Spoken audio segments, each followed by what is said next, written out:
Bom, boa noite, um prazer estar aqui, agradecer ao Alexandre, ao Fernando, a todo mundo aqui de Santa Catarina, Florianópolis, que montou a palestra, e acho que vai ser muito agradável poder contar um pouco do novo para vocês, conversar, tirar as dúvidas. Antes até de mais nada, eu queria pedir que quem está vindo para a primeira vez a uma palestra nova pudesse levantar o braço, só para ter uma ideia. Primeira vez que vocês estão vindo aqui, ótimo. Então, bom só porque até ajuda a gente a falar um pouquinho do histórico. Primeiro de tudo, só me apresentar. Então, meu nome é João Dionísio, eu tenho 52 anos, fiz engenharia civil no Rio de Janeiro e administração de empresas. Sempre trabalhei, apesar de ter feito engenharia, trabalhei toda a minha vida na área financeira. E aí, em 2008, 2009, veio essa ideia que eu até comento que me assustava lá atrás, de montar um partido político, né? Só para vocês entenderem o que aconteceu, conversando com alguns amigos na verdade, em São Paulo, nós estávamos conversando e falando, não é possível que no nosso país a gente pague tantos impostos e os serviços públicos sejam tão ruins, né? Aí a gente falou, bom, será que a gente não consegue se aproximar da administração pública, começar a fazer alguma coisa, levar parâmetros da iniciativa privada para esse mundo público? E fizemos uma aproximação lá no Rio, tinha uma pessoa conhecida que, na verdade, tínhamos um amigo em comum, que tinha um candidato a prefeito no Rio. Nós fomos lá, nos aproximamos, e aí vimos que a gente nunca tinha se metido com política, mas aí vimos o seguinte, olha, o trabalho é muito maior do que o que a gente imagina, né? A constatação, a conclusão na época foi, a gente precisa mexer nesse modelo de Estado que está aí, a gente vai falar um pouco sobre isso. E aí surgiu a ideia, falou, bom, para fazer essa mexida que nós gostaríamos, temos que trazer novas lideranças para a política, temos que trazer gente nova para participar. Precisamos fazer isso através de uma forma democrática e criar um processo que efetivamente as mudanças que a gente queira funcionem.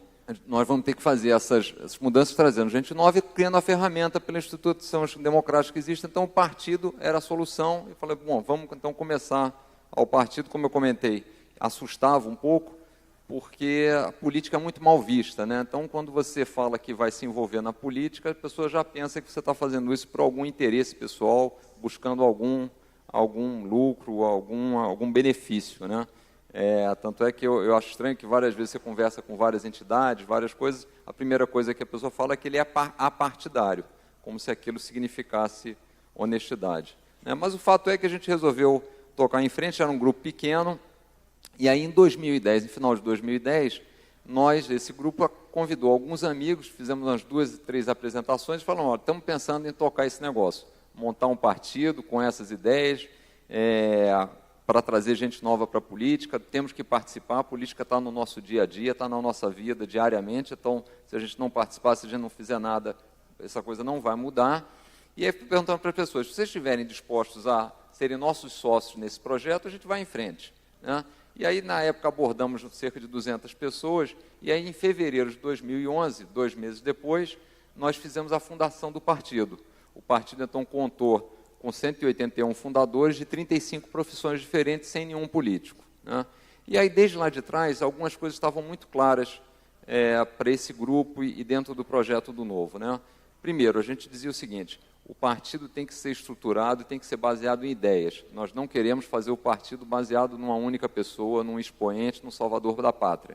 A gente não acredita nisso, nós entendemos que o tempo de vida do partido é muito longo e a gente tem que aglutinar as pessoas em torno de ideias. Segunda coisa, nós temos que ter prioridades em todo esse processo. A gente está aprendendo, nenhum de nós tinha participado da política, quanto mais montado um partido, é um processo muito trabalhoso, custoso, difícil, quer dizer, os riscos são muito grandes no processo de própria distorção do Novo. Muita gente até nos pergunta como é que vocês vão garantir algumas coisas. A gente não pode garantir, porque isso depende da participação das pessoas. Mas então a segunda decisão nossa foi, a gente vai ter que escolher as prioridades e fazer isso com muita disciplina para que o projeto tenha sucesso, né? E a terceira coisa que ficou claro também no início foi, e até havia esse questionamento, que era o seguinte, mas vocês quando chegarem lá vão ter que fazer isso, vão ter que fazer aquilo. E a nossa postura sempre foi muito tranquila, dizendo o seguinte, olha, nós estamos fazendo isso porque a gente quer trazer mudanças, a gente quer melhorar o país. Se por acaso você, para fazer isso, tiver que fazer coisas que você não gostaria de fazer, nós simplesmente não vamos fazer. Quer dizer, o risco do projeto em si é nós não nos curvarmos a fazermos as coisas que nós não achamos certas, né? Então, foi muito dentro desses princípios que nós demos a largada no Novo.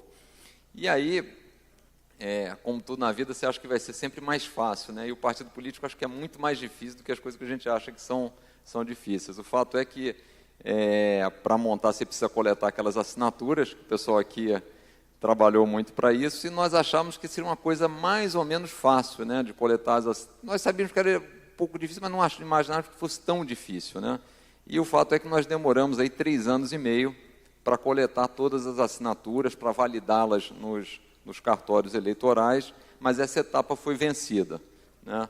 No final de julho desse ano, então já tem aí mais de 3 meses, nós entramos no TSE com pedido de registro do partido, com todos os diretórios formados e com todas as assinaturas, todas as certidões necessárias para a formação do partido haviam sido obtidas, nós submetemos lá e estamos aguardando agora o deferimento do partido pelo TSE, né?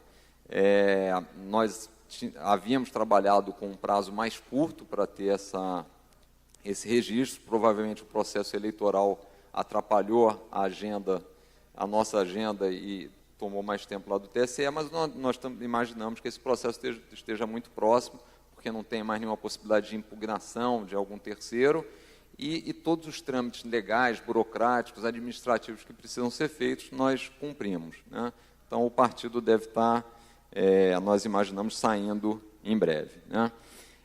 Ao mesmo tempo, junto com a montagem do partido, o que a gente quis procurar fazer também, que foi o trabalho nesses 3 anos e meio aí, foi divulgar as ideias do Novo, né? Divulgar o que a gente quer fazer, quais são os objetivos, quais são os valores do Novo. A gente vai falar um pouco sobre isso aqui mais na frente, mas principalmente foi uma forma da gente estar interagindo com as pessoas. E aí nós usamos muito as mídias sociais. Acho que eventualmente alguns de vocês tenham tomado conhecimento do Novo através das mídias sociais, do Facebook.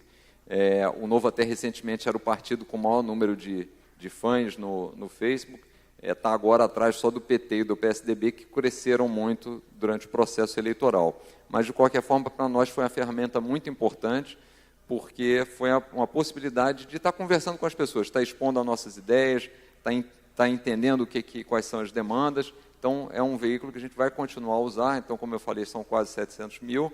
E também, paralelo a isso, nós recebemos aí mais de quase 25 mil cadastros de pessoas no site do Novo. Não são filiados ainda, porque o Novo só pode ter filiados depois que obtiver o registro. E temos interagido muito com as pessoas. A gente recebeu também, de novo, pelo site, cerca de 15 mil mensagens pelo Fale Conosco, que a gente está sempre conversando. Então, esse foi, vamos dizer, o início do Novo. A primeira etapa está quase vencida, vamos dizer quase, mas prefiro esperar sair o registro lá no TSE, mas agora vai começar outro desafio grande, né? Agora que, vamos dizer, a gente vai poder entrar em campo e, como a gente vai ver aqui, tem muita coisa para fazer, né? Antes de falar, então, um pouquinho das ideias, da nossa estratégia, o que são os próximos passos, eu queria ir no gancho que o Alexandre tinha deixado aqui, que é um pouco de falar como é que a gente está hoje, né? Acho importante, antes da gente falar do que fazer, entender o problema, qual o quadro que nós temos hoje, né? Acabamos de passar por um processo eleitoral aí, com prós e contras, acho que muita gente frustrada com o resultado, mas, por outro lado, teve coisas positivas no desenrolar disso, né? Então, só para a gente começar, muito rapidamente aqui, não vou me alongar em todas as coisas, mas só para a gente ter uma visão geral, acredito que não tenha muita novidade do cenário que eu vou falar aqui, mas só para a gente ter ele bem claro para caminhar nas próximas etapas aqui. Bom, basicamente eu queria falar desses pontos quanto ao cenário: crescimento, inflação, as contas públicas, né, que não estão fechando, e aí vamos falar do quadro político, e daí a gente continua com o projeto do Novo, né? Então, o crescimento, nós sabemos que é um problema. O Brasil não consegue crescer, né? E eu não quis listar todos, porque nem cabia no slide, mas só para a gente ter ideia de alguns. Quer dizer, o país não tem infraestrutura, o custo de capital é muito alto, né? Taxa de juros crescente, então qualquer coisa que você vá fazer no Brasil é cara. difícil de atrair investimentos, por quê? Porque o governo tem uma política que demoniza o lucro, então se o sujeito tem lucro é muito ruim, então ninguém vai investir se não for ter lucro, né? Você vai reinvestir o seu lucro. Você não pode ter lucro porque é mal visto, você não investe. Carga tributária elevadíssima, então todas as empresas brasileiras, especialmente a indústria, têm perdido competitividade ao longo do tempo, porque você não consegue fazer um produto e vendê-lo pelo preço para suportar a carga tributária que você tem que pagar. E, por último, a produtividade é muito baixa, porque tem pouco investimento na qualificação das pessoas, e com isso você também não consegue ter ganhos no processo. O interessante notar é que, se a gente for pensar sobre cada um desses pontos, a gente vai ver o seguinte: infraestrutura é uma coisa que o governo sempre tomou para si e não consegue fazer. O custo de capital é elevado porque o governo, para combater a inflação, precisa subir os juros. A atração de investimentos é ruim porque o ambiente de negócio promovido pela gestão atual não privilegia investimento. A carga tributária é um reflexo da má gestão. E a produtividade também decorre da falta de programas e da falta de incentivo a esse tipo de melhor eficiência no processo. Então, no final, você tem um problema grande aqui, a grande maioria deles gerada pela ineficiência do governo no processo. Inflação é um problema, porque ela já está lá batendo na meta e tem coisas piores para acontecerem, né?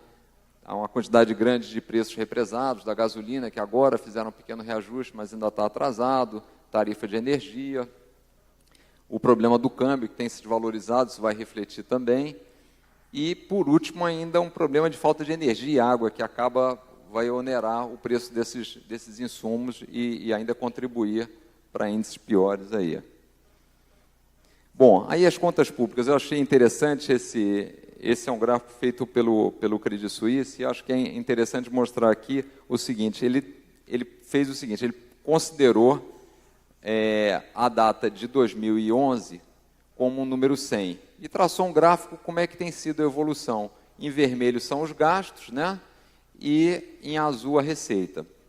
Então, se a gente notar, o gasto vem sempre sendo crescente, né? Ele não para de crescer. Isso é claro. A receita vinha acompanhando sempre o gasto. Aqui, só para lembrar, foi a crise lá de 2008, 2009, então se teve uma queda grande, mas depois teve uma recuperação. Só que aqui, já a partir de 2011, final de 2011, meados de 2011, as receitas caíram muito. Por quê? A carga tributária está tão grande, sufocando tanto os negócios, que a atividade começa a reduzir. Como a atividade reduzindo, você acaba diminuindo a receita em volume total, o que faz com que a gente esteja abrindo aqui um buraco, né? E a gente sabe, qualquer um no seu dia a dia, que esse negócio, mais cedo ou mais tarde, essa conta vai ter que ser paga, né? E eu não sei se vocês chegaram a ver hoje só mexer aqui. Não sei, hoje, só para explicar um pouquinho esses números, que eu achei interessante. Número é sempre um negócio meio complicado, mas acho que esse aqui dá bem uma ideia do que está acontecendo no país hoje, né? O governo lá atrás se comprometeu a fazer um superávit, quer dizer, ter um saldo positivo entre o que ele gasta e o que ele arrecada, para pagar basicamente os juros da dívida, né? Esse número, só para a gente ter uma ideia, eram 116 bilhões de reais. E aí faz aquelas coisas contábeis, olha, tem que descontar, posso descontar isso, posso descontar aquilo, e ele acordou com o Congresso que poderia descontar alguns gastos que ele estava fazendo. Seria mais ou menos como se você fizesse uma reforma na sua casa e falou, bom, esses gastos aqui eu vou desconsiderar, apesar de você ter os gastos, né? Mas foi isso que ele fez. Ele falou, bom, pode descontar 35 bilhões desse número. E aí, no final das contas, eles acertaram que o governo teria que fazer esse superávit de 80 bi. E isso está na lei da responsabilidade fiscal. O executivo se compromete com esse número. O que aconteceu? Esse número até agosto, esses 80 até agosto eram 5 bi positivo. Quando chegou em setembro, eles fizeram 20 bi negativo no mês de setembro. Então, os 5 positivo, viraram 15 negativo. Então, a gente terminou setembro com 15 negativo, e a gente tem que chegar no final do ano em 80, ou seja, tem 3 meses para fazer 95, né, sendo que o último mês foi menos 20. Não vai chegar, óbvio, né? E a grande discussão que está tendo agora é o seguinte: se o governo não cumprir esse número que está na lei da responsabilidade fiscal, a presidente da República pode ser considerada responsável por isso. E isso pode caber até uma ação contra ela e, consequentemente, até um processo de impeachment. Não sei se vamos chegar a isso, provavelmente não, mas a negociação que está hoje em vigor, que era o que os jornais estavam noticiando hoje, que é o seguinte: eles estão querendo trazer esse número de 80, na verdade, para muito próximo do que tem. Então, até aquelas demandas, só para a gente ter uma ideia do absurdo dos números, lembra que era 116 bi lá que ele tinha que chegar, que depois virou 80. Agora, o que eles estão pedindo para o Congresso é dizer o seguinte: olha, a gente gostaria de descontar mais gastos. Vamos desconsiderar alguns gastos que foram feitos, que tinham que estar na conta, mas só para efeito desse número, vamos desconsiderar mais gastos. E aí pedem para não ter limite de gasto e desconsiderar todas as desonerações fiscais que o governo fez. Esse número somado dá 130 bilhões. Então, ele tinha que fazer 116, ele quer tirar 130 dos 116, vai ficar 24 bi negativo, né? Então, é esse o número que ele quer se comprometer, ao invés de ter um superávit, a ter um déficit só de 24 bi. Vamos ver como é que vai ser essa discussão no Congresso, mas esse é o tipo de coisa. Os números acho que ilustram bem como é que o negócio está diferente do que a gente gostaria, como é que está distante o cenário, né? E, por último, indo para a política, né? Aí, na política, eu dividi um pouco aqui para a gente falar sobre cada agente especificamente, né?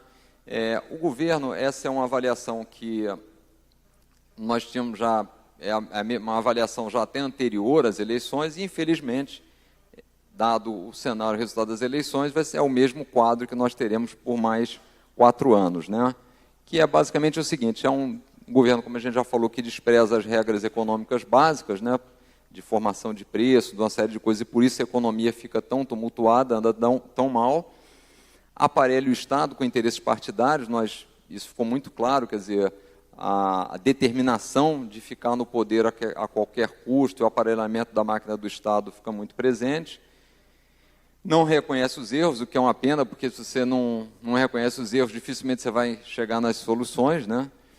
E por último, quer dizer, trata os brasileiros, eu pus aqui com um pouco de descaso, porque é realmente isso, quer dizer, as notícias, os malabarismos fiscais, a forma como as coisas são colocadas, muita coisa para debaixo do tapete, e acho que foi um pouco disso, essa polarização tão grande que aconteceu nas eleições, quer dizer, as pessoas muito incomodadas, provavelmente, com essa postura aqui, né?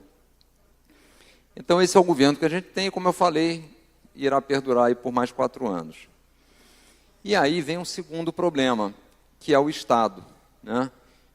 E aí eu acho que é onde o Novo quer atuar, e a gente vai conversar mais sobre isso, né? Qual é a nossa leitura do Estado? O Estado tem sido um péssimo gestor. Então, inclusive, foi a origem da nossa vontade de montar o Novo, quer dizer, essa constatação que o Estado vai tendo cada vez mais recursos e cada vez entregando menos, né, com pior qualidade.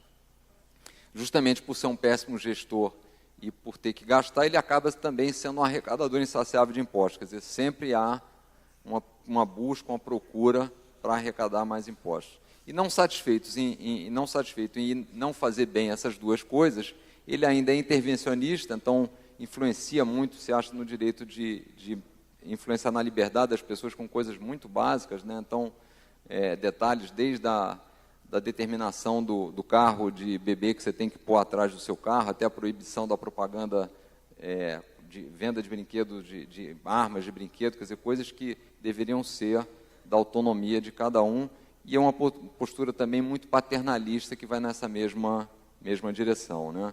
Então, esse é um modelo que, no nosso entender, precisa ser alterado. O Congresso, onde as coisas deveriam começar a acontecer, tem um problema, Isso aqui, quer dizer, nós temos hoje 28 partidos com representatividade no Congresso.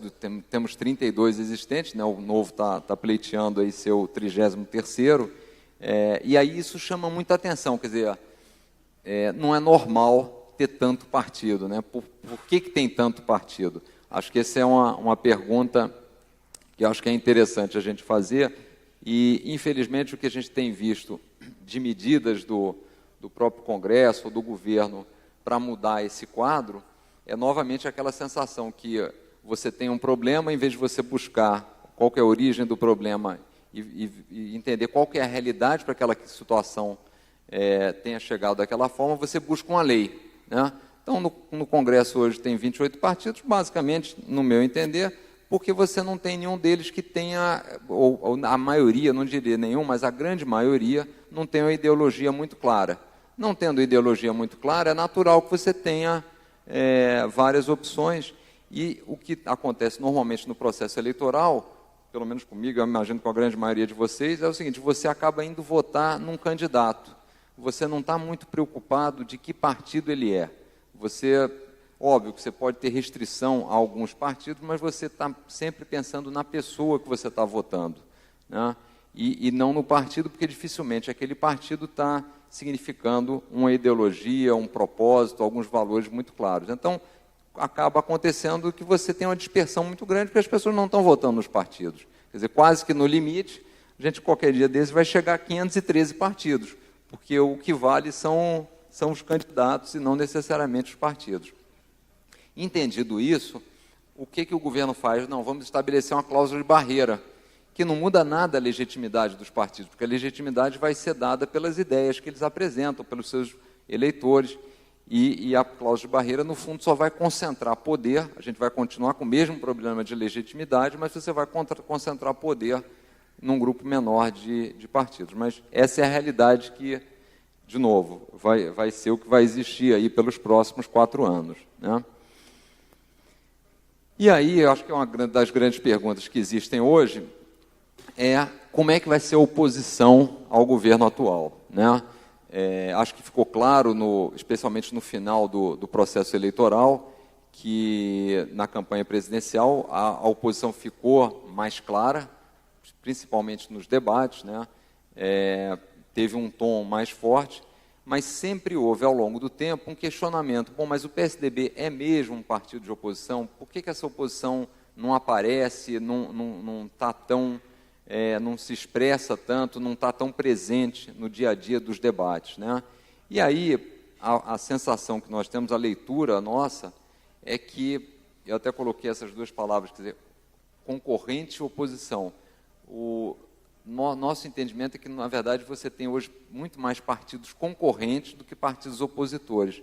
Por que essa ideia? Porque, basicamente, a disputa é sempre por quem vai ser o gestor daquele modelo de Estado, né? Se vocês repararem nas discussões e tudo, nas próprias propostas, desde lá de trás da campanha anterior ou nessa, com pequenas diferenças, até porque nesse caso houve uma deterioração muito grande do governo atual, então fica mais claro e mais explícito você se apresentar como diferente, mas o modelo de Estado proposto é o mesmo modelo paternalista de Estado, mesmo modelo intervencionista, mesmo modelo que vai ser grande arrecadador de impostos e que vai prover uma série de coisas ao indivíduo com o dinheiro dele, né? Este é o modelo de Estado. A discussão que se faz sempre, e teve de novo presente, é que um grupo se diz melhor gestor do que o outro.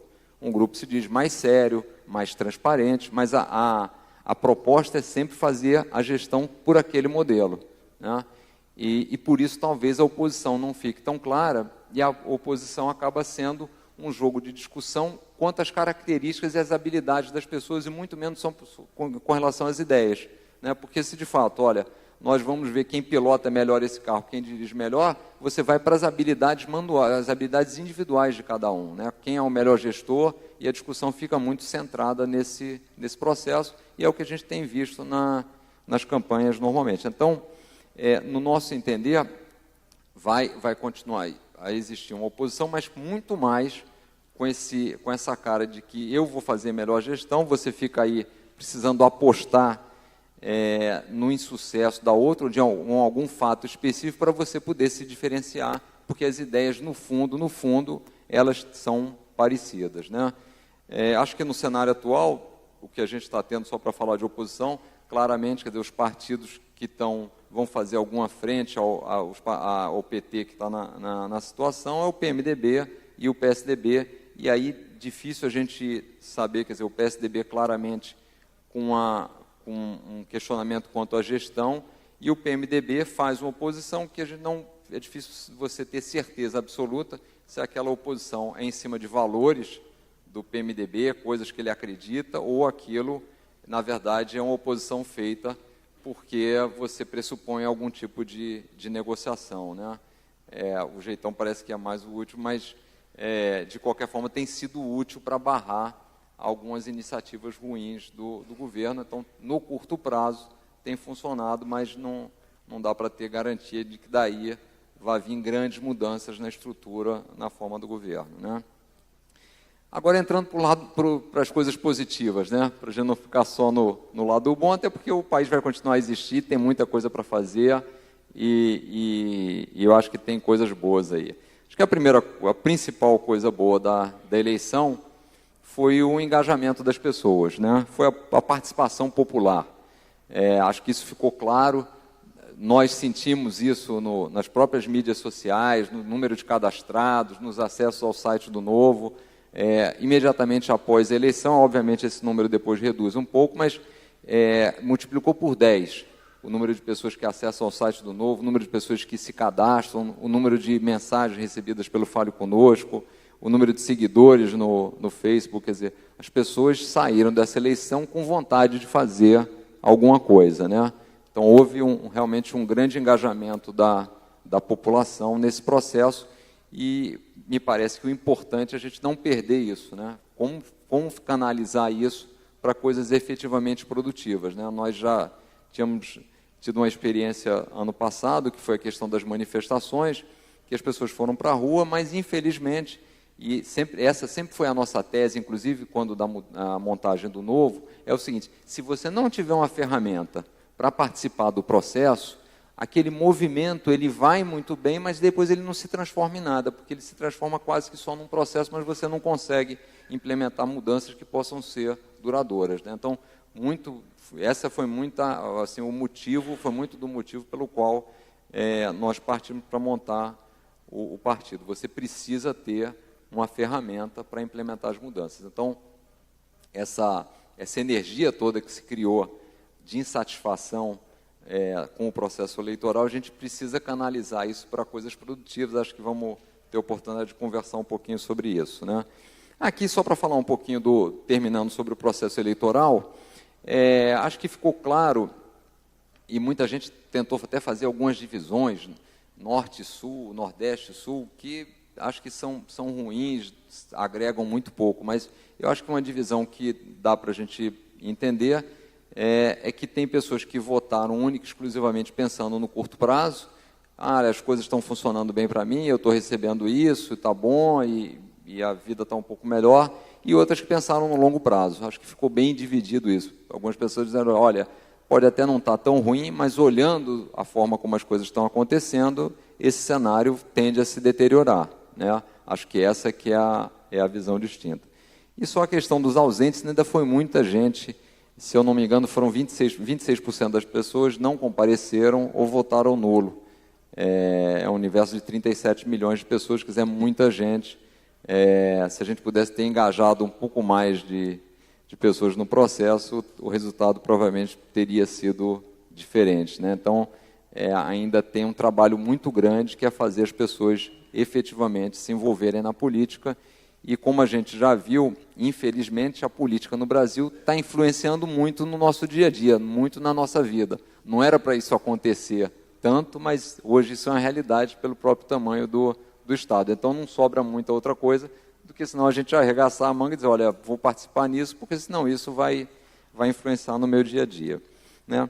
Indo agora para o Novo, então, para a gente falar um pouquinho aí dos valores do Novo e da estratégia. O Novo nada mais quer dizer, e nasceu como uma ideia, né? A gente disse, olha, precisamos fazer alguma coisa, trazer as pessoas para participar. Quais eram as duas coisas que a gente sempre falava lá em 2010, quando começou esse processo do Novo? Nós tínhamos dois objetivos com o Novo, naquele momento. Trazer as pessoas para participarem do processo, quer dizer, a origem, o nascedouro do Novo, foram com essas ideias na cabeça. Fazer as pessoas participarem da política, se envolverem no processo e melhorar a gestão pública. Era isso que a gente queria, né? E aí, na época, falou, bom, mas se for fazer isso para uma ONG, instituição de caridade, fazer algum movimento para melhorar a vida das pessoas, isso não vai dar resultado. A gente tem que fazer isso na máquina pública, trazendo novas lideranças para participar do projeto. Então, precisamos ter a ferramenta. Muita gente diz, bom, mas por que vocês não foram pegar um partido que já existia, se associar a algum? Porque, basicamente, quando nós olhamos para o lado, aí foram dois raciocínios, né? O primeiro era o seguinte, não tem nenhum partido que defenda exatamente as mesmas ideias que o Novo, que fale nessa questão de reduzir o poder de quem está com o poder. É uma coisa até difícil, não é natural, então não tinha nenhum partido que identificasse essa bandeira de redução do Estado para que ele possa ser mais eficiente nas áreas onde ele deveria estar trabalhando. E a segunda coisa foi também o seguinte, olha, nós acreditamos que se nós começarmos um projeto do zero, onde não há ainda políticos profissionais, onde não há lideranças já estabelecidas, as pessoas vão estar mais propensas a participar desse processo, né? Então, foi dentro desses dois raciocínios, dentro dessa lógica, que nós decidimos que começar um partido do zero, apesar de todo o trabalho, era o mais indicado para um projeto de longo prazo mesmo. Então, a ideia era o Novo e a ferramenta é o partido, né? Aqui o número 30 é porque nós pedimos o número 30 para o TSE, era um número que estava disponível, era o número redondo mais baixo que tinha lá, então nós achamos que era o mais adequado, e a princípio, então, saindo o registro, esse vai ser o número do partido. Eu espero que durante muito tempo a gente vote nesse número.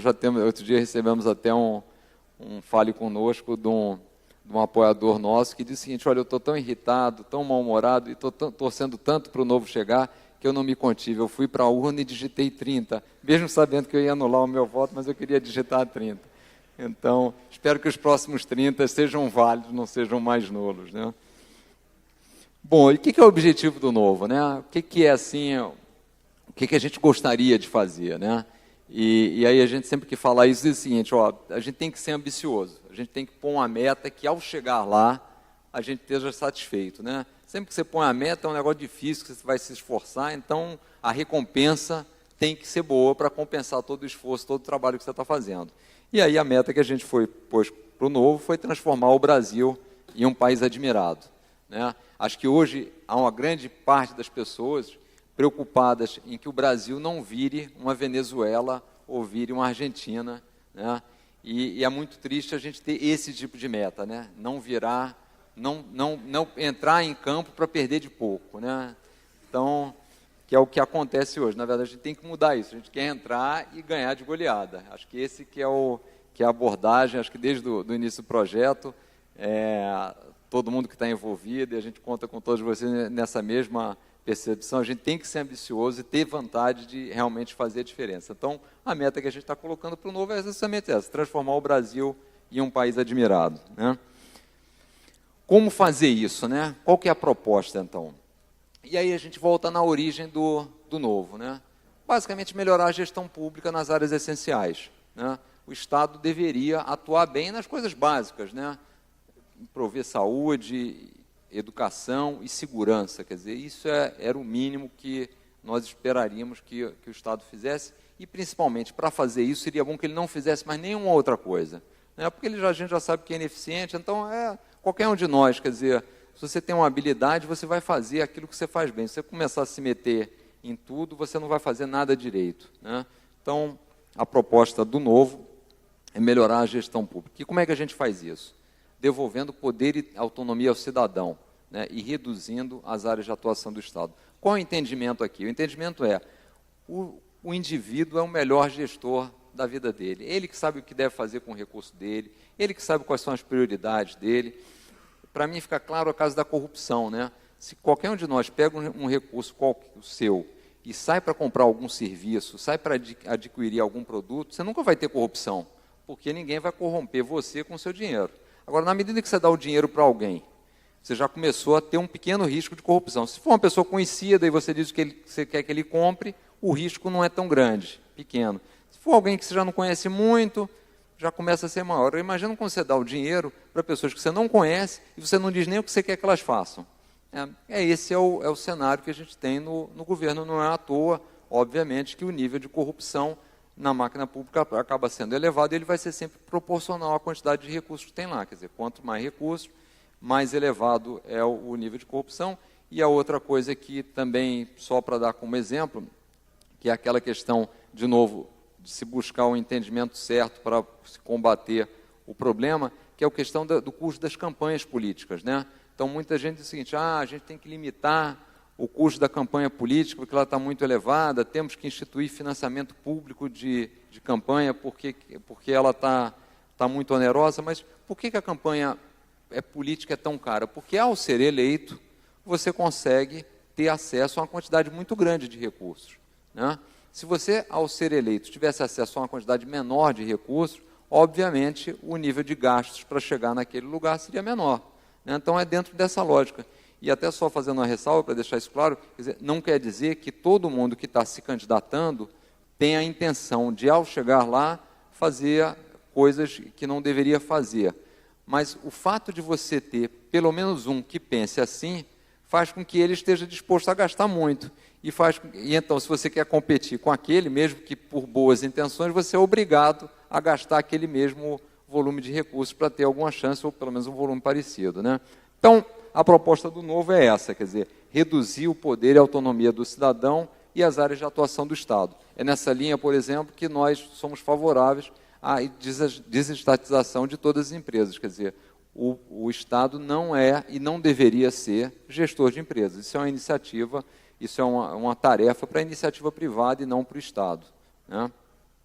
Aí, só para ilustrar, eu tenho algumas frases que eu achei interessantes, e essa foi esse escritor português lá, saiu numa entrevista que ele fez, que eu acho que ilustra bem um pouco da nossa realidade, né? Ele disse basicamente isso aí, que as pessoas não têm dúvida que os políticos e partidos são ineficientes, mas ao mesmo tempo querem lhes dar mais poder para influenciar a vida de todos, né? Que é o que a gente sempre ouve nas campanhas políticas aí, eu vou fazer isso, eu vou fazer aquilo, eu vou construir isso, eu vou construir aquilo, e basta que vocês paguem mais impostos que eu faço isso aí, sendo que a parte dos impostos não fica tão explícita, né?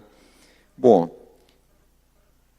no que o novo acredita? Só para... E aí são os valores, né?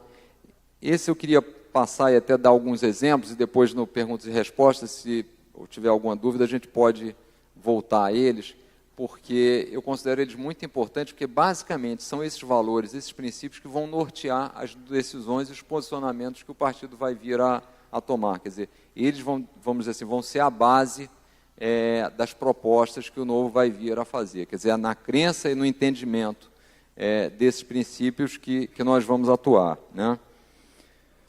O primeiro deles é que o indivíduo é o único criador de riquezas e não o Estado, né? No fundo é o seguinte, a conta sempre vem para o nosso bolso e o indivíduo e não o Estado é que é capaz de criar riquezas, né? De novo, pegando só uma frase também como exemplo, dito já lá atrás, né? Não existe dinheiro público, né? O Estado não produz nada. Muitas vezes eu acho engraçado que em algum noticiário ou algum gestor público fala, não, esse dinheiro vai vir do Tesouro, né? Ou esse dinheiro o governo vai pagar. Mas, afinal de contas, de onde vem o dinheiro do Tesouro, né? O dinheiro do Tesouro vem dos nossos impostos, quer dizer, é o indivíduo com o trabalho que cria riqueza, o Estado, na verdade, só intermedia, recebe esses recursos de um lado e gasta do outro, mas ele não cria nada. Nessa mesma linha, e esse é um conceito que, infelizmente, o que a gente ouve continuamente é o contrário, essa ideia não é deixada clara, que nada fornecido pelo Estado é gratuito, né? Então, a rotina, nós ouvimos que, essa história que eu comentei com vocês, de que o governo vai pagar aquilo, que o governo vai pagar aquilo outro, então, tarifa de luz baixa, todo mundo fica satisfeito que a tarifa de luz baixa, e aí o governo diz o seguinte, não, o Tesouro vai pagar a diferença desse subsídio que está dando a conta de luz. Aí passa um pouco tempo, um pouco mais, a conta não fecha, como eu já mostrei naquele gráfico lá, e aí o governo, por exemplo, no caso da energia, aumentou o tributo sobre a cerveja. O preço da cerveja ficou mais elevado porque ele aumentou a alíquota de impostos, basicamente para pegar esses recursos e utilizar para cobrir o buraco que tinha sido feito na conta de energia. Quer dizer, a conta não paga, e o que é pior, ao fazer isso, a gente até brinca, quer dizer, o sujeito que nunca usou ar-condicionado na vida, que ficou lá, agora vai ter que pagar mais caro na cerveja para pagar o ar-condicionado de alguém que usou com taxa subsidiada, né? Isso é assim, rotineiramente no governo, nós vemos isso, esses próprios processos de concessão de estradas. É engraçado porque o governo tem uma preocupação muito grande com o preço. Então, por exemplo, na estrada, ele fixa alguns preços e aquele preço acaba sendo muito baixo, não aparece ninguém para assumir a concessão da estrada. E o que ele faz? Dá um financiamento, uma taxa subsidiada por um banco público, para viabilizar que você tenha alguém. Resumo da história: a conta da estrada, que deveria ser um pedágio adequado e deveria ser paga por quem vai usar a estrada, acaba sendo pago por todo mundo, né? Então, o sujeito que nem tem carro vai pagar a conta através do tributo mais elevado, vai pagar a conta da estrada, né? Esse conceito é engraçado, e aí é um economista francês do século XIX, e no Brasil acho que a gente tem muito isso, né? Todos querem viver à custa do Estado, mas esquecem que o Estado vive às custas de todos. Então, esse é um conceito muito importante, porque várias vezes a gente está ouvindo muitas muitas venda de ideias, e passam-nos a impressão de que isso não tem custo. Outro ponto importante: o indivíduo é melhor atendido quando as trocas são realizadas de forma voluntária no livre mercado. Aqui eu vou só dar uma parada, porque esse até é um negócio que muitas vezes, volta e meia, e aproveitando até essas discussões que a gente tem no Facebook, muita gente vem e diz, não, mas é pior, porque quando eu faço algum negócio com a iniciativa privada tem um lucro. E quando eu faço alguma coisa com o governo não tem lucro. Então, o preço do produto do governo, teoricamente, é mais barato, né? Só que a gente esquece que quando tem concorrência em algum produto que você está comprando, o lucro tem que ser pequeno ou o menor possível, porque senão, se aquele sujeito tiver um lucro muito elevado, você faz com outro. Então, você já tem uma tendência a você ter o lucro, vamos dizer, não diria regulado, mas tem uma competição para que esse lucro seja menor.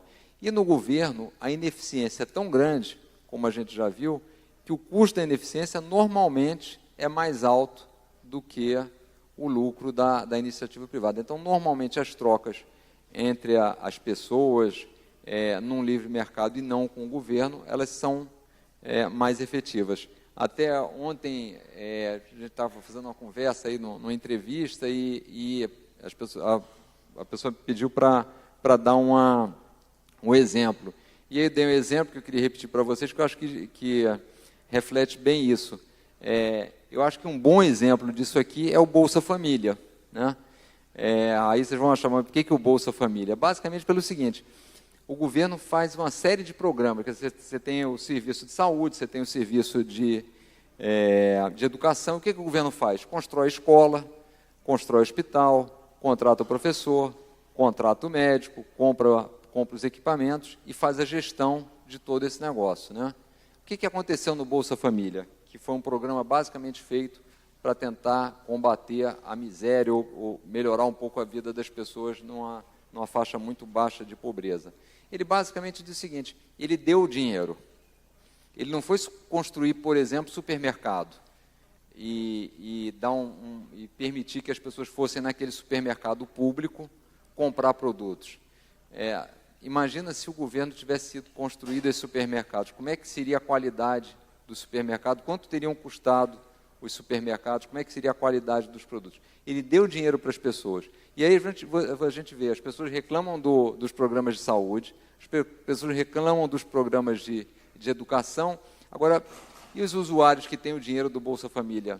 Esses estão mais contentes com o programa. Então, eu diria que esse é um programa que funciona bem, porque você deu dinheiro, deixou a pessoa com liberdade para optar o que ele quer fazer e deixou que ele fizesse as compras ou o gasto dela no livre mercado, né? Então, acho que esse é um bom exemplo que ilustra por que no livre mercado, onde as trocas, de novo, são voluntárias, você tem um resultado melhor. E é só para pegar também outra citação, aqui no caso de Barão de Mauá, que, infelizmente, é uma realidade bem diferente do que a gente vive hoje, né?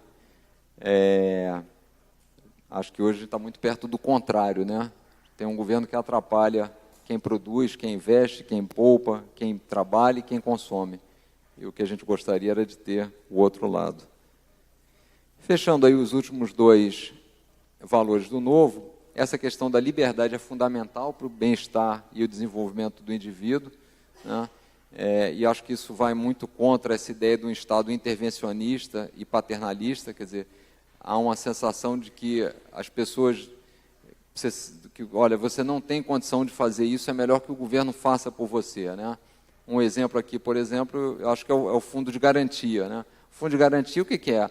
É o resultado do nosso trabalho que você recebe do seu empregador, lá 8%, só que ele tem que ser depositado na Caixa Econômica Federal, render menos que a inflação, e você tem algumas regras para poder sacar. Mas, afinal de contas, esse dinheiro não é fruto do seu trabalho, não é você que está fazendo jus a ele. Por que você não deposita onde você quiser, você não aplica da forma que você gostaria e você saca ele quando você acha que precisa? Ah, não, porque se a gente deixar vocês fazerem isso, vocês vão tirar esse dinheiro todo, vão ficar sem poupança, vão gastar mal. Então, é um raciocínio que não faz muito sentido, quer dizer, vai contra as liberdades. Então, por exemplo, para o novo, o fundo de garantia deveria ser opcional. Quem quiser deixar na Caixa Econômica depositado, deixa. Quem quiser depositar no outro negócio, no outro fundo, no outro papel, no outro investimento, deixa. De novo, a responsabilidade é de cada um. Se o sujeito pegou aquele negócio e comprou uma ação que depois virou pó, liberdade com responsabilidade. Cada um deve ter autonomia para fazer a gestão da sua vida. Então, é fundamental a gente voltar com esse conceito de liberdade, que parece, às vezes, assim, muito abstrato, mas ele está no dia a dia nosso aí das atividades que nós estamos fazendo, né? E, por último, essa questão da responsabilidade, que, de novo, me parece também um item importante para a abordagem de algumas coisas que nós constatamos no dia a dia. Quer dizer, a responsabilidade final é aquela contrapartida, né? Se você tem a liberdade, a responsabilidade é sua, né? A responsabilidade final é sempre do indivíduo. E há, às vezes, uma tendência de nós imputarmos essa responsabilidade ou considerarmos ela referente a alguma coisa ou algum sistema, né? Então, o acidente é causado por causa do álcool.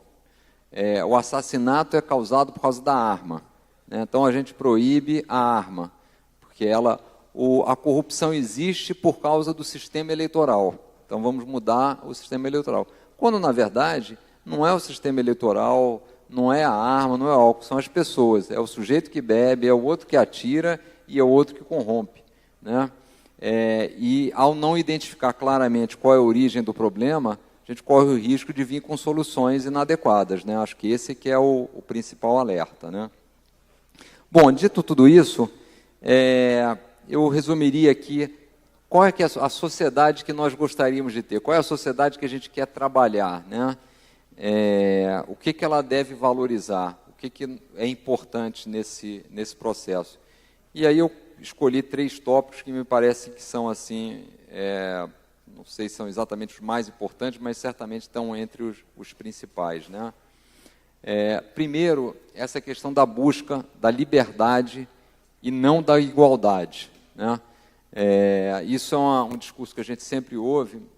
Não, nós temos que combater a desigualdade. Mas, afinal de contas, o problema é a pobreza ou é a desigualdade?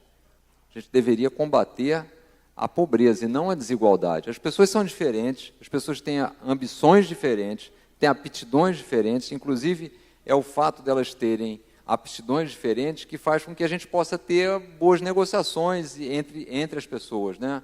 Imagina se todo mundo fosse ótimo pintor e não tivesse nenhum que fosse bom marceneiro, quer dizer... Então, o fato das habilidades de cada um ter características, isso é saudável para a sociedade.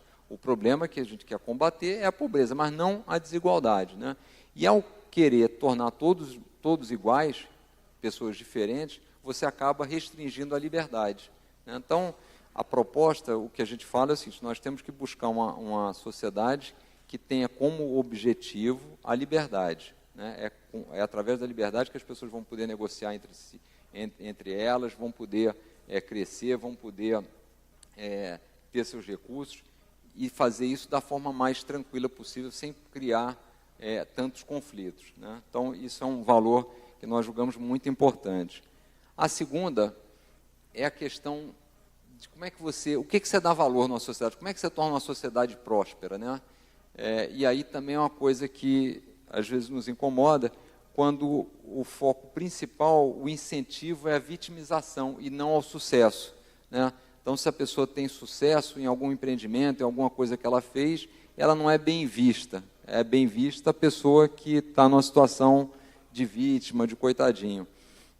A gente até comenta isso, eu até tenho dito que, às vezes, até é aceitável isso como uma distorção do nosso modelo de Estado, né? O que acontece? O Estado é tão grande, interfere tanto na vida das pessoas e usa esse poder, muitas vezes, para selecionar quem vão ser os campeões, que muitas das pessoas têm sucesso porque têm um nível de relacionamento tal com o Estado, quer dizer, que muitas vezes vira um balcão de negócios, que fez com que ela tenha sucesso por aquela proximidade do Estado. Então, é natural que, nesses casos, o sucesso seja mal visto, mas isso deveria ser a exceção, né, e não a regra.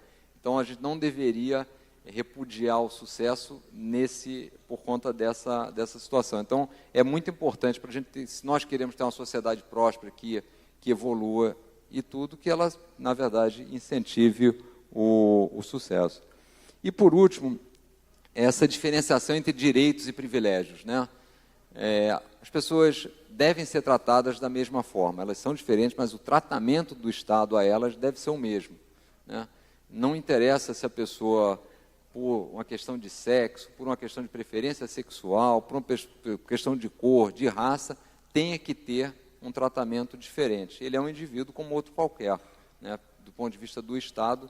Então, o que ele deve ter é direitos e não privilégios, né? Ao criar tantos privilégios, você acaba incentivando as pessoas a se agruparem em minorias e demandarem privilégios, né? O que não é ruim, o que não é saudável, e contribui, eu diria, para um clima de animosidade na sociedade como um todo, né? Eu acho que muito disso que a gente tem assistido, eu acho que é decorrente desse processo, né? Bom, e aí, quais são as prioridades do novo, né? Dito tudo isso, quer dizer, então nós temos a ferramenta praticamente pronta, os posicionamentos são decorrentes desses valores que nós comentamos aqui, e quais vão ser as prioridades, né, do processo? O que a gente precisa, qual é a sequência que nós estamos pensando aí? O que é necessário para o novo funcionar e a estratégia dele? A primeira coisa fundamental nós temos as pessoas, que a gente está chamando aqui de sócios, né? Muita gente fala, o que o novo vai fazer, por que o novo não faz isso? Eu sempre digo, olha, não pergunta o que o novo vai fazer, pergunta o que nós vamos fazer. Porque o novo, na verdade, foi um grupo pequeno de pessoas que começou e está crescendo, né? A prova disso é esse nosso encontro de hoje aqui. A gente tem feito outros aí pelo Brasil também, e tem crescido a vontade das pessoas de participarem, se engajarem, né? Assim, o convite a todos é que as pessoas sejam sócias, né? Esse processo mesmo nosso de criação dos diretórios, de núcleos, eu não conheci o Alexandre, não conheci o Elison, que é a pessoa que cuida lá de Goiás, não conheci o Cláudio Almeida, que é o que cuida lá de Brasília. Quer dizer, várias das pessoas que estão à frente do Novo vieram para o Novo porque gostaram das ideias. Não é que nós montamos um Novo com um grupo já de pessoas, de amigos que estavam lá e se conheciam e saíram montando. Na verdade, foram pessoas que identificaram a ideia, gostaram muito do projeto, e vieram e puseram a mão na massa. É assim que as lideranças do Novo têm sido, basicamente, eu diria que reflexo dessas duas coisas, quer dizer, pessoas que compartilham dos nossos valores e que põem a mão na massa, né? Acho que o Alexandre, quando começou a coletar a ficha, ia sozinho aqui para o parque, e aí você começa, e vão mais um, mais dois. Então, esse é o processo que a gente quer fazer com o Novo. Não dá para ser diferente, né? Não é um processo fácil, porque no mundo político a gente tem que estar atento para trazer as pessoas que tenham as mesmas ideias, os mesmos valores. A gente sempre tem dito isso, que o objetivo do Novo, ao chegar no poder, é diminuir o poder de quem está lá. Então, é muito importante que as pessoas que estão se juntando ao Novo tenham como ambição não ter poder, mas a ambição deve ser o seguinte: eu estou nesse negócio porque eu quero mudar o país, né? Para que não tenha uma frustração lá na frente, a gente não esteja lá depois, quando tiver cargos eletivos, fazendo aquilo que a gente hoje critica que os outros fazem, né? Então, acho que esse é um bom exercício que a gente está fazendo no dia a dia, na própria montagem do partido, quer dizer, ter de fato as ideias como sendo a âncora do processo, e não as pessoas. As pessoas são importantes, a gente precisa ter lideranças, elas vão refletir as nossas ideias, mas o ponto principal tem que ser os conceitos, né? Então, a primeira coisa, a gente precisa ter sócios. Segunda é a mudança cultural. Por quê? Esse é um tópico que a gente sempre tem batido nessa tecla, porque muita gente, e agora nesse processo, quando sai o registro, provavelmente a primeira pergunta, e muitas pessoas já têm nos feito, é: quem vão ser os candidatos, né? E aí o nosso raciocínio foi o seguinte: bom, os candidatos do Novo têm que refletir as ideias, né?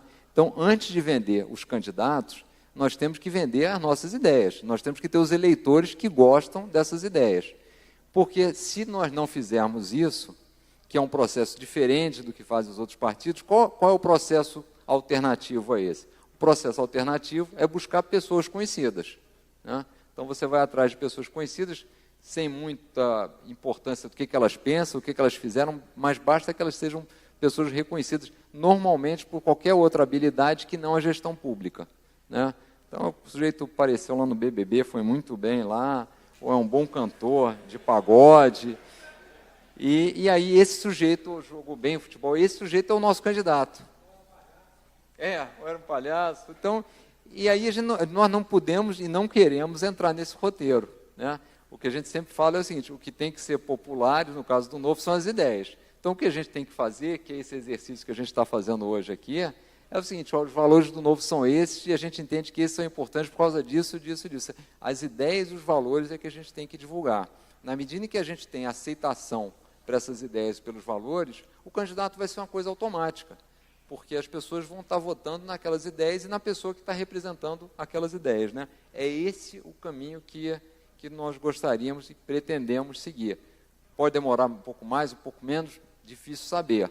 Isso vai depender muito da nossa capacidade de aglutinar outras pessoas. Se a gente for muito rápido nesse processo, vai demorar menos. Se for demorado, não tem jeito, né? O atalho, normalmente, você paga o custo por pegar um atalho, e nós entendemos que não vale a pena pegar o atalho, porque senão você perde toda a essência do projeto. Então, na sequência, com essa mudança cultural, com a divulgação das ideias, viriam as propostas, né? E aí sim, os candidatos. Obviamente, essas etapas não são estanques, quer dizer, você nunca vai terminar de fazer uma para começar a outra. Você vai fazendo todas elas mais ou menos ao mesmo tempo, mas com alguma prioridade. Então, certamente hoje, nós continuamos procurando os sócios, já estamos fazendo a mudança cultural, muito em breve pretendemos começar a já rascunhar propostas efetivas na gestão, porque muita gente pergunta qual é o plano de saúde, qual é o plano de educação, isso a gente ainda vai fazer baseado naqueles valores. E os candidatos vão vir junto desse processo, até para nos ajudarem nas propostas, para divulgarem a cultura. Então, as coisas aqui vão caminhar um pouco juntas, mas precisa ter essa sequência, né? E no nosso dia a dia, né? Acho que o Alexandre até falou, o Fernando também um pouco sobre isso. O que a gente precisa fazer para esse negócio funcionar? Quer dizer, saindo daqui, o que dá para quem gostou das ideias e quer se envolver mais, o que dá para fazer, né? Certamente dá para se juntar aqui ao pessoal de Florianópolis, pessoal de Santa Catarina, tem de outros lugares aqui, até para comentar, a gente vai fazer um evento lá no início de dezembro, dia 3, em Curitiba, para quem é do Paraná. Depois mandamos aí as datas e os detalhes.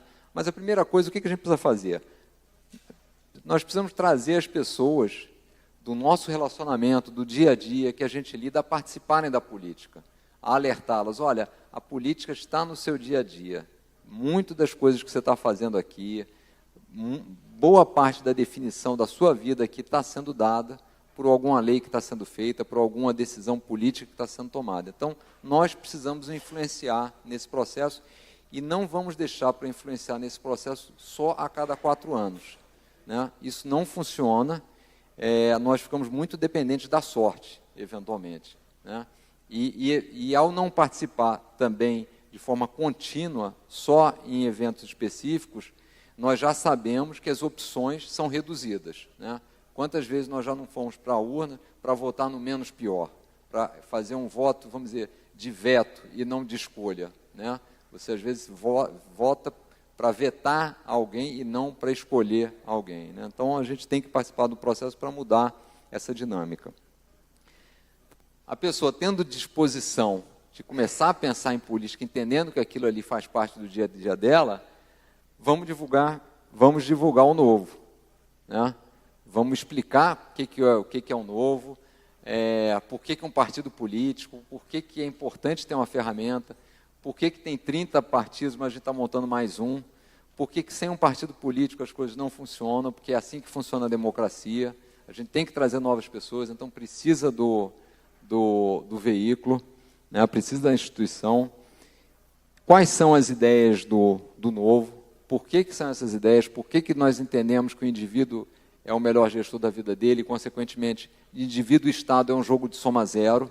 Então, se você quer aumentar o poder do indivíduo, se quer aumentar a liberdade do indivíduo, você tem que diminuir a do Estado, porque um se sobrepõe ao outro, não tem como ser diferente. E, por último, esse, vamos dizer, é o nosso objetivo e é onde a gente, inclusive, está colocando uma meta, até para validar o nosso esforço, que é o seguinte, trazer filiados para o novo. E a gente fala aqui filiados de doação, por quê?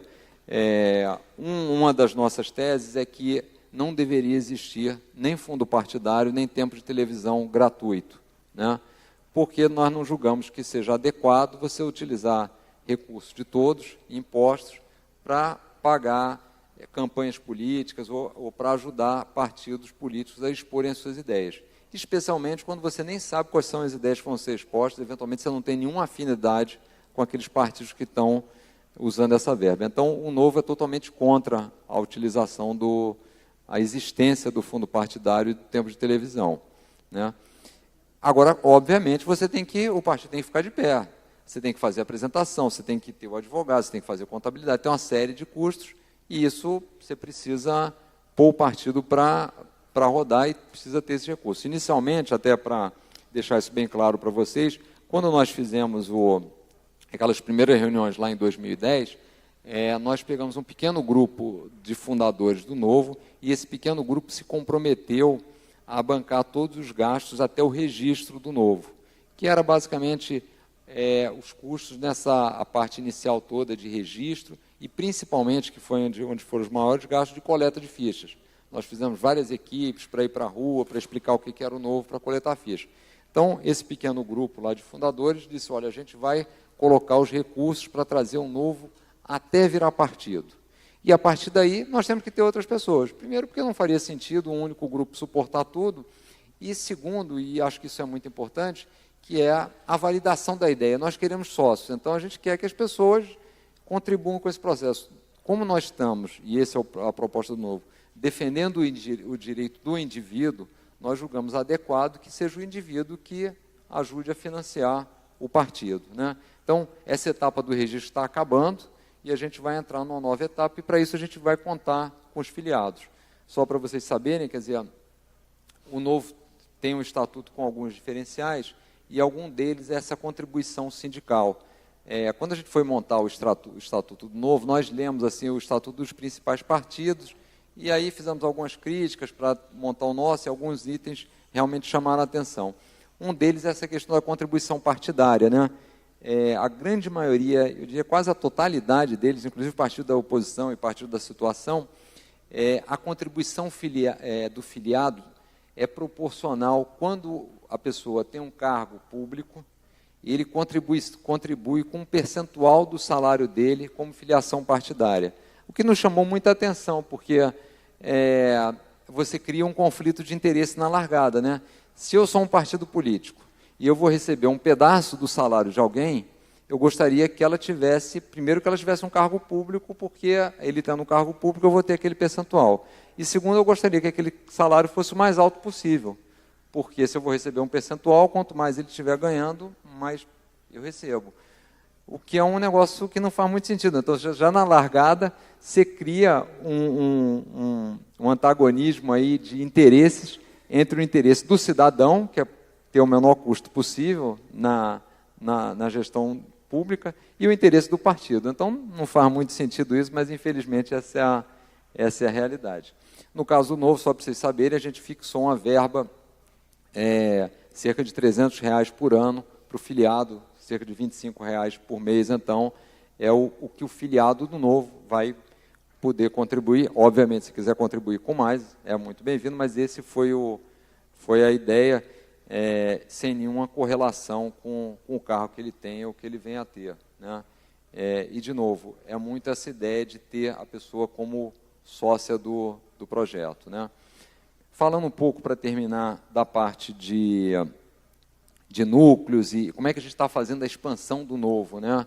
Que é um negócio que, de novo, depende muito de nós termos as pessoas nas localidades. Então, nós começamos a fazer montagem de núcleos municipais, né? Foi o caminho que nós achamos mais adequado, foi encontrar pessoas que, na sua cidade, têm interesse em divulgar o Novo e, principalmente, coordenar a atividade do Novo lá, e aí, com essas pessoas, você começa um relacionamento.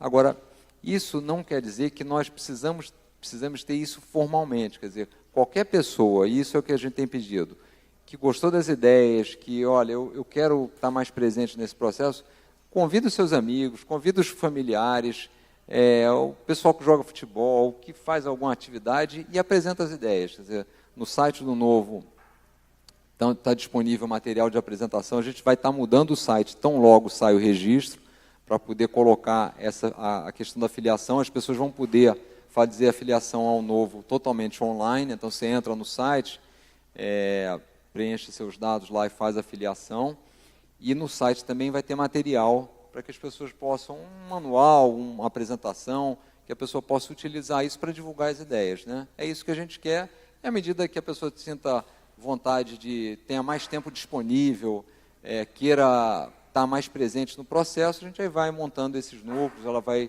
liderando uma equipe, vai participando mais ativamente de toda a ideia do Novo. Mas o princípio toda divulgação, toda explicação é muito bem-vinda, porque é isso que vai fazer, é isso que tem feito, quer dizer, o reflexo de todos nós aqui e desses outros eventos é reflexo desse boca a boca e das mídias sociais que a gente tem utilizado, né? Por último, só para deixar aqui com vocês, eu imagino que a grande parte já tenha, mas quem não tem, eu pediria que pudesse deixar um cadastro lá no Novo, é só entrar no site naquele endereço ali, esse cadastro não quer dizer filiação, mas é só uma forma de receber informações que a gente manda com alguma frequência, saber de eventos do Novo, saber do andamento do nosso processo no TSE, então a gente atualiza essas informações com alguma frequência. A página do Novo no Facebook também é muito atuante e é um lugar onde a gente tem procurado apontar o que nós achamos que está errado, quais são as sugestões que nós faríamos, como é que deveria ser feito e ouvir também, tirar as dúvidas, ouvir críticas e sugestões, então é muito interativo ali, e o Fale Conosco é a mesma coisa. Também, alguma dúvida eventualmente que a gente não consiga responder aqui, não seja possível, pode enviar também para o Fale Conosco, a gente tem sempre procurado, num espaço muito pequeno de tempo, responder aí, e nós entendemos que esse é um diferencial do partido, né? Acho que era basicamente isso, a gente podia aproveitar e abrir aí para as perguntas, e a gente aí conversa um pouco mais aí durante esse bate-papo aí. Tá? Muito obrigado aí.